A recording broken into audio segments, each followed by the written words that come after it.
नमस्कार, मी दत्तात्रय जगताप, संस्थापक आणि प्रथम मार्गदर्शक आशा फाउंडेशन. आशा फाउंडेशन हे समाजातील एकलपालक आणि अनाथ असणाऱ्या मुलींसाठी काम करतं आहे आणि सातारा आणि रायगड जिल्ह्यामध्ये आम्ही कार्यरत आहोत.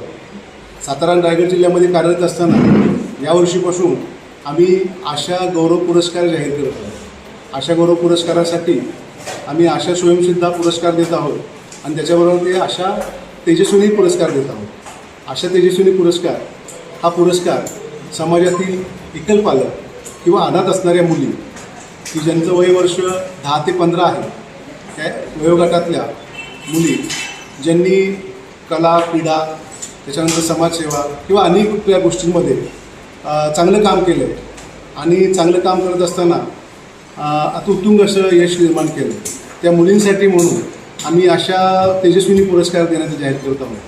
त्याचबरोबर ज्या महिला ज्यांनी आज उत्तुंग असं यश संपादित केलं आहे, पण त्यांनी त्यांच्या सुरुवातीच्या काळामध्ये कमालीचा संघर्ष भोगला, त्यांनी संघर्ष वाट्याला आला, त्यांच्यावरचं आई आणि वडिलांचं छत्र किंवा आई आणि वडिलांचं छत्र दोघांचंही छत्र गेल्यानंतरही त्यांनी चांगलं काम केलं आणि ती वेळी निघून गेली आणि त्याच्यानंतर आज सर्वोच्च स्थानी पोहोचल्या. त्या सावित्रीच्या लेकींसाठी तो आशा स्वयंसिद्धा पुरस्कार आम्ही देत आहोत. हा आशा स्वयंसिद्धा आणि आशा तेजस्विनी पुरस्कार आम्ही 8 मार्च 2026 रोजी सातारा या जिल्ह्यातील सातारा या शहरामध्ये आम्ही देत आहोत. त्यामुळं या निमित्तानं माझं तुम्हा सर्वांना एक कळकळीचं आव्हान आहे की या प्रेस नोटमार्फत किंवा या कॉन्फरन्सच्या मार्फत आपल्या परिसरात असणाऱ्या आशा तेजस्विनी किंवा आशा स्वयंसिद्धा यांचं नामांकन तुम्ही आमच्या सभासदांपर्यंत पोचवावं, आशा फाउंडेशनपर्यंत पोचवावं, जेणेकरून समाजातल्या ते रत्न, समाजातल्या त्या सावित्रीच्या लेकी, समाजातल्या त्या स्त्रिया की ज्या सुरुवातीच्या काळामध्ये आईवडील नसल्यानंतर त्यांना त्या समाजाच्या मुख्य पटलावर आणण्यासाठी आशा फाउंडेशनच्या मार्फत मदत होईल आणि ती सेवा म्हणून आम्ही करत आहोत. हेच फक्त कळकळीचं आवाहन या निमित्ताने मी करतो. हा पुरस्कार कशा प्रथम स्वरूप आहे की हा पुरस्कार आशा फाउंडेशनच्या ह्या हिरकणींना सन्मान देण्यासाठी आहे. त्यामुळे याच्याबरोबर त्यांना आम्ही एक मानचिन्ह, रोख रक्कम आणि समाजाच्या मुख्य पटलावर आणण्यासाठी अजूनही खूप साऱ्या गोष्टींच्या मार्फत हा पुरस्कार आम्ही त्यांना जाहीर करतो. हा पुरस्कार आम्ही यासाठी खूप मोठी नावं आम्ही बघतोय. शेवटी ज्या पद्धतीनं जे हात आहेत ते तितकेच भक्कम असले पाहिजे. त्यामुळं आशा फाउंडेशनच्या या कार्यक्रमामध्ये आम्ही निलिमा मिश्राजी ताईंना पण आम्ही निलिमा मिश्राजी असतील किंवा नसीमा हुजूक असतील, आम्ही यांना निमंत्रित करायचा प्रयत्न करत आहोत. शेवटी त्यांनी त्यांच्या आयुष्यात सर्वोच्च काम केलं. त्याचबरोबर आशा फाउंडेशनचे मानस सदस्य जे आहेत अनिल भोकील सर, ते स्वतः एक अर्थतज्ञ आहेत आणि नोटबंदीचे प्रणेते आहेत. त्याच्याबरोबर दुसरे आमचे मानस सदस्य जे साताऱ्याचे सुपुत्र आहेत अविनाश पोळ सर, तेही या कार्यक्रमाला असतील.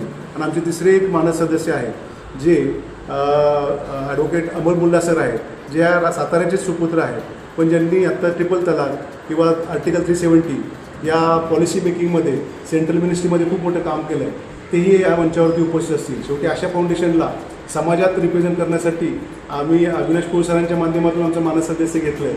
त्यांना सिस्टीममध्ये रिप्रेझेंट करण्यासाठी आमचे अनिल वकील सर आहेत आणि पॉलिसी मेकिंगमध्ये आशा फाउंडेशनच्या मार्फत ते रिप्रेझेंटेशन महिलांचं वाढावं म्हणून अमर मुल्ला सरांच्या मार्फत आम्हाला हे मानस सदस्य आम्ही घेतलेले आहेत. यासाठी आमचे संपर्क नंबर आम्ही देत आहोत. आमचे समन्वयक आहेत, जयश्री मॅडम एक आहेत आणि तेजस दादा म्हणून एक आहेत. त्यांचा नंबर आम्ही तुम्हाला शेअर करतो. त्या नंबरवरती तुम्ही त्या लोकांना तुमचं कॉन्टॅक्ट करा आणि तुमची माहिती पोचवा. खूप सुंदर प्रश्न विचारला तुम्ही. आशा फाउंडेशनचं कामच इतकं व्यवस्थित आहे की या महाराष्ट्रामध्ये अशा 2 लाख मुली आहेत 5 ते 10 वयोगटातल्या की ज्यांना आई वडील किंवा वडील म्हणजे एकलपालक आहेत आणि म्हणून या 2 लाख मुलींपर्यंत पोहोचण्याचा आशा फाउंडेशनचा मानस आहे. पण सुरुवातीच्या काळामध्ये आम्ही सध्या सातारा आणि रायगड जिल्ह्यामध्ये काम करतो आहे. या रायगड जिल्ह्यामध्ये आत्तापर्यंत 4400च्या आसपास मुलींपर्यंत आम्ही सेवा देण्याचा प्रयत्न केला आहे. मी स्वतः एक इंजिनियर आहे, त्यामुळे सोशल इंजिनिअरिंग चांगल्या पद्धतीने जमेल आणि ह्या 4400चा काउंट 2 लाखापर्यंत घेण्यासाठी, स्केल करण्यासाठी मी स्वतः एक मॅनेजमेंटची डिग्री घेतलेला विद्यार्थी आहे. त्यामुळे याला स्केलअप पण व्यवस्थितपणे करता येईल. हाही तेवढाच माझा स्वतःबद्दल अभिमान आहे किंवा मला ती गोष्ट मला तेवढी निश्चित कळते. म्हणून येत्या 5 वर्षामध्ये म्हणजे 3 जानेवारी 2031ला क्रांतिज्योती सावित्रीबाई फुले यांच्या 2य जन्मशताब्दी वर्षात आम्ही या 2 लाखापर्यंत पोहोचण्याचा विडा उचलला आहे आणि त्या दृष्टिकोनातून मी काम करतो.